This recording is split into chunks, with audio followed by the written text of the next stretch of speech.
paano ba ako nagkaroon ng stars sa mga reels at videos ko dito sa Facebook.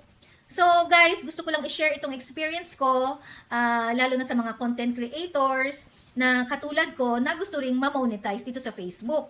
So unang-una guys, alam naman natin na para maging eligible tayo, para magkaroon tayo ng stars sa mga reels at videos natin, ang requirements dyan ni Meta ay dapat meron tayong 1,000 followers and nagko-comply tayo dapat sa partner monetization policies ni Meta. So ako kasi guys, nagkaroon ako ng stars nung ang followers ko ay 8,000 plus followers na ako dito sa Facebook. Kasi guys, itong page ko, ginawa ko lang naman kasi to para dito ko ipopromote yung mga YouTube videos ko. Kasi meron din akong YouTube channel.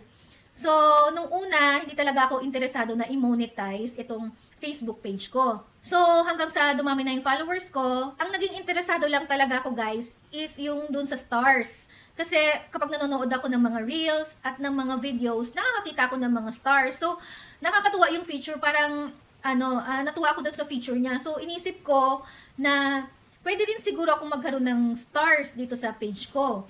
So, ang ginawa ko dyan guys, ni-research ko kung paano magkaroon ng stars. So, yun nga, nalaman ko na 1,000 followers lang ang kailangan para magkaroon na tayo ng stars. So, inisip ko bakit ako, 8,000 plus na yung followers ko, wala pa rin akong stars. So, ang inisip ko kasi dyan dati guys, bigla na lang siyang magkakaroon. Pag meron ka ng 1,000 followers, magkakaroon ka na lang bigla ng stars. So, hindi pala ganon. Inisip ko, siguro dahil wala pa akong mga videos, kasi nga, itong page ko, ginagamit ko lang to para dito ko ipopromote yung mga YouTube videos ko. So, hindi ako gumagawa ng videos, hindi ako gumagawa ng reels.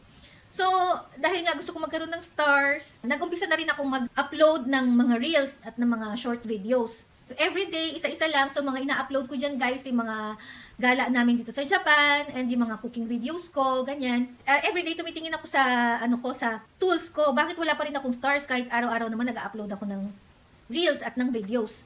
So, nagtataka talaga ako guys. So, ang ginawa ko dyan, pumunta ako sa computer ko, chinek ko doon sa facebook.com, sa Creator Studio, kung bakit hindi ako nagkakaroon ng stars, ganyan.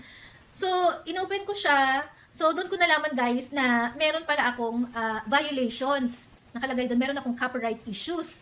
Ang nakalagay kasi doon, meron akong hindi original video na in-upload or pinost dito sa page ko. So, inisip ko, lahat naman ng mga videos na ina-upload ko, ako yung gumagawa talaga. Sa akin lahat yung mga videos. So, paano ako magkakaroon ng copyright issues na ganito?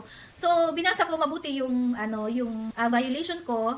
So, ang nakalagay doon, hindi lang naman pala videos. Pwede ring photos or mga kahit anong content, basta lumabag sa partner monetization policies ni Meta, hindi ka talaga mabibigyan ng kahit na anong monetization tool, katulad ng stars.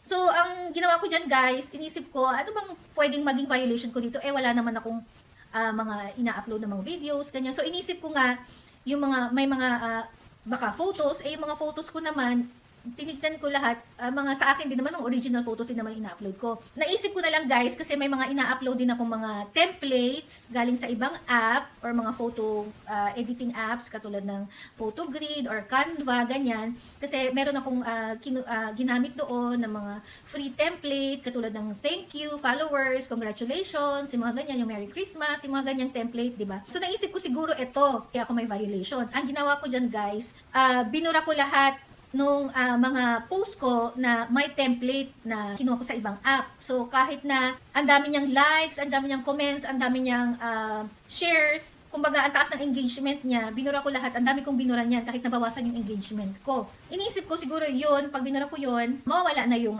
yung violations ko. So, and then, guys, yun nga, nilinis ko yung Facebook page ko, and then araw-araw tinitignan ko yung tools ko.